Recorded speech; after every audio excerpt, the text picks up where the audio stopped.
Hey guys, thank you so much for tuning in to Movie Pop, and today we're talking about Shaft.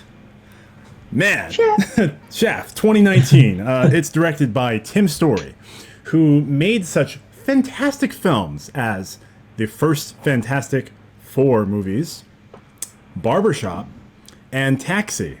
Not the one starring Robert De Niro, the one starring Queen Latifah and Jimmy Fallon. So, provided this pedigree, you could say I didn't have a supreme vote of confidence into what my expectations were for the execution of this film. I also had some really, really huge concerns. So a lot of people might not know this, but the production studio for this is Warner Brothers, distributed by New Line Cinema. They actually had a review embargo on the film until its day of release, which is normally a very bad sign if a studio does not have confidence enough in releasing the film and allowing critics to review it at least a week prior to its initial release. This was also followed by a low Rotten Tomatoes score of 37%. So I had a bit of a dichotomy here because I saw the teaser trailer, the feature trailers come out. I was totally engaged, on board. I actually found them genuinely funny. I was intrigued with the concept of the film because it's been 19 years since the initial release of the first Shaft film, which came out in the year 2000. So my expectations based off the trailers versus what was happening with the review embargo and the score, I wasn't sure what to expect, which is a fantastic place, I think, to start off before watching any new film. What can I say? My personal opinion was this film was totally worth the wait after 19 years.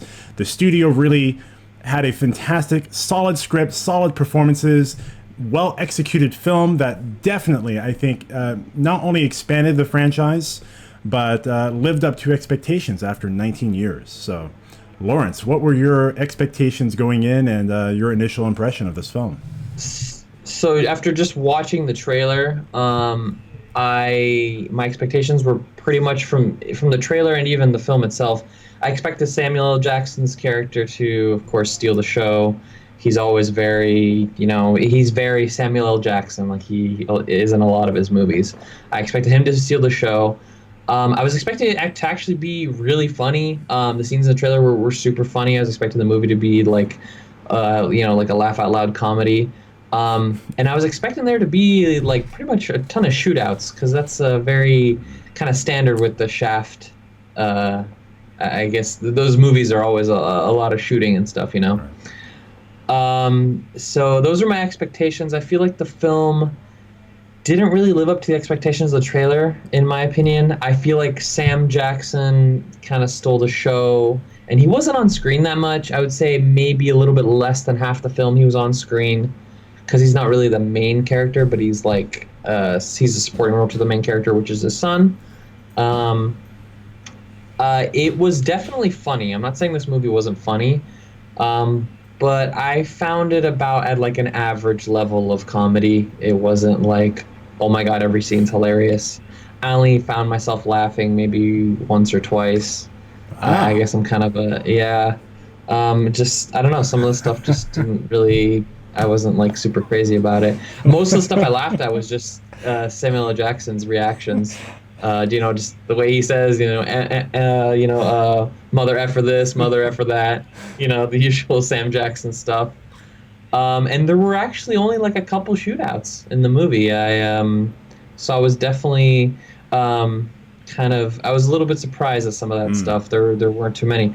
So let's just jump right into the pros. I'm curious to hear some of your pros. Man, so many pros for this film. Let me just start off by saying the way this film is set up, round of fucking applause. Shaft is the realest motherfucking nigga on earth, dude. And I'm throwing out that nigga card right now. Undoubtedly, this movie is worth saying it for. I can throw in my half black cred, no problem. Dude, the setup within the first 20 minutes of this film, it sets up a new character. It develops it gives you a sense of what these characters' motivations are, what their strifes are in terms of like a time scale starting back from the 1980s forward up until present day. And we get to know about two different new characters. It was just set up very well. The soundtrack was fantastic. A lot of old school, cool hip hop songs that are really like Yeah, I you agree with really those. have to be knowledgeable about hip hop to understand. Like, oh, that track is the shit. It's not like some basic trap beat or some bullshit like that. Also blended Yeah. with contemporary hip hop. Why, my God. This movie, I was concerned this might be the case, but this movie had no holds bars on being politically correct. And that really is a testament to a film in today's political and cultural climate, especially with Hollywood.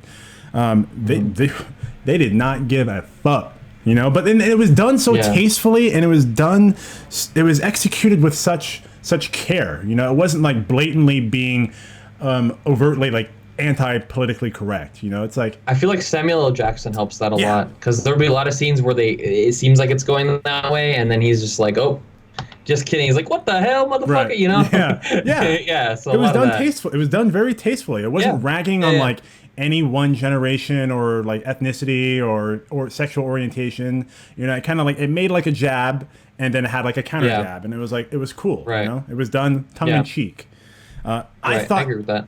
Yeah, I thought this film was hilarious, man. I laughed so many times, and even while you were talking about what your experience was with the humor, I'm thinking about like brothers watching brothers, like that whole gag. Just had me. I mean, I agree that didn't fit, but I didn't find it that funny. It was like, okay, yeah, I get it. They think it's like kind of a gay thing. It's just Yeah, yeah. oh, they're so good. Well paced, Yeah. well edited. This film passed the P test. I had to take a piss so bad. And I'm just waiting for that moment where like it slows down narratively with the pacing. I'm like, okay, I think I can dip out here. Dude, I couldn't Yeah. find a moment. Like I eventually had to go because I just had to go, but like I could not find that moment. Yeah. And then lastly, for my pros, this film has a strong sense of identity. And what I mean by that, I mean that in two different ways.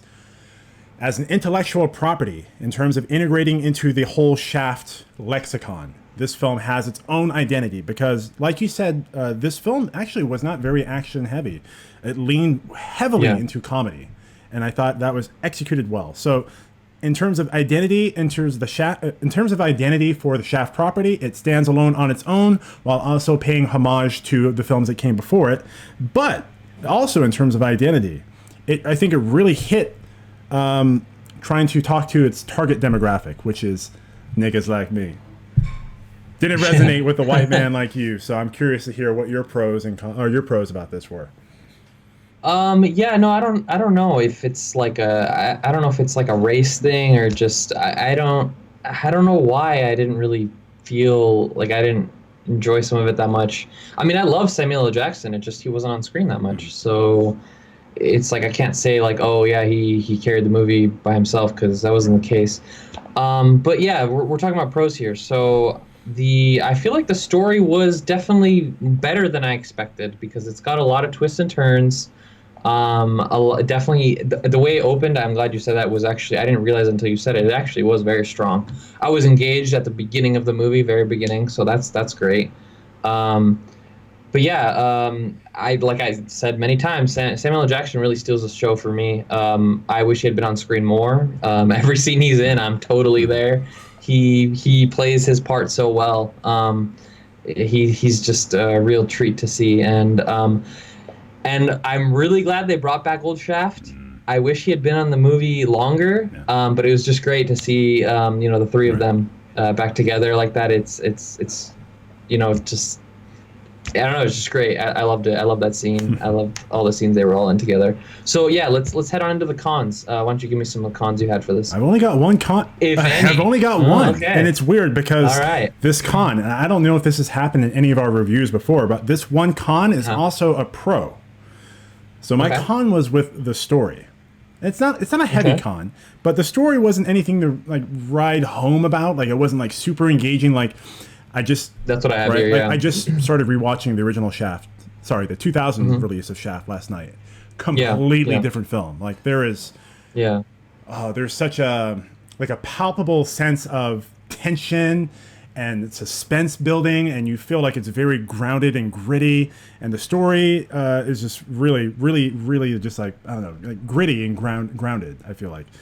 This is like an 80s like TV show kind of like story of the week kind of storyline, you know, very kind of run by the numbers, but it's totally like. Yeah. But then that's kind of cool too, because I felt like it's kind of like paying homage to like the original blaxploitation series of Shaft's films. So it's kind of like it has its foots in both areas. That's my only con, man. Honestly. Okay. All right. Cool. I actually, so as I said earlier, I really like the scene where they have old Shaft. I wish he had been in more of the movie because I found myself waiting throughout almost the entire movie. Like even in the beginning, I'm like, so when is he going to be in the movie? When is he going to be in the movie? And it was saved until the very end. It definitely made sense. I just kind of I thought the movie from the trailer was going to be about the three of them, the whole movie, and it really wasn't. Yeah. It kind of ends like that. I think you're. So, yeah. Yeah, I think you're right about that. The trailers led me to believe it'd be a more like trio focused film.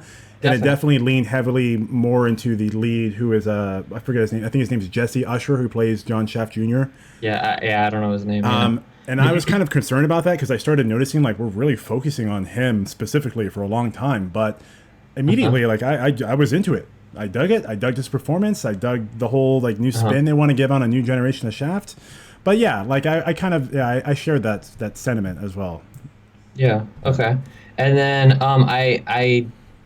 the movie was funny, but I feel like I expected it to be like a lot funnier. I think I just expected more Samuel L. Jackson because he's all over the trailer and he's not all over the movie. He's kind of like I said, half. So I think for me, I just enjoyed a lot of his scenes. I thought those were really funny, but he's not a big majority in all the funny scenes. You know, it's a lot of spread out between the characters, and I unfortunately didn't find the main character, his son, that funny. Interesting. I can get how some people might, but I just didn't. It didn't really resonate with me that much. Some of it did, but most of it didn't. I feel like, like as a con, I feel like the movie was just. It felt very average. It came off as very average to me. The shooting scenes were not like there weren't as many as I expected, and I felt very average. I feel like the story at the end of the day was still very average. The comedy was very average, maybe a little bit above because Sam Jackson is kind of a badass. But yeah, just a lot of it. I think the only thing it really knocked out of the park is some of the stuff you mentioned, where it's how they're able to relate to kind of like stuff happening in society, and they're able to do it very tastefully. I feel like that was maybe a little bit above average because a lot of movies, we've seen these days are not very good at doing that. But I feel like the rest personally was a little bit of an average film. Well, this should be interesting then, because now it's time to talk about our final scores for this film. And I'm going to say 4 out of 5 bags of popcorn. Like, I feel this film was beyond competent and just barely like approaching the threshold of really being like a truly noteworthy comedy for our generation. I'm going to give you an example to preface this before I hand it off to you. I think a perfect 5 out of 5 comedy film, the best I've seen in my whole entire life, is Tropic Thunder, for multiple reasons I won't get into. So I feel like this just almost hit like superb greatness, but beyond competent. 4 out of 5. Okay. I'm going to give this one a 3 out of 5. Respectable from a white man. Yeah. So, all right. Well, there you go, guys. Yeah, that's our review for Shaft 2019. If you're a fucking real nigga, you're going to go see this movie. You're going to love it. But if not, that's fine too. So, hey, listen, guys, we'd really love for you to follow us on social media. Look us up on Instagram at MoviePopOfficial, on Facebook at MoviePopOfficial, and on Twitter at RealMoviePop. And hey, you guys are on YouTube, so go down there, subscribe, like, give us some comments, give us some love. You know how it goes. All that stuff helps us a ton. Go to our Facebook page, leave some comments there. We want to engage with you guys, so help us out. As always, thank you for watching. Thank you, guys.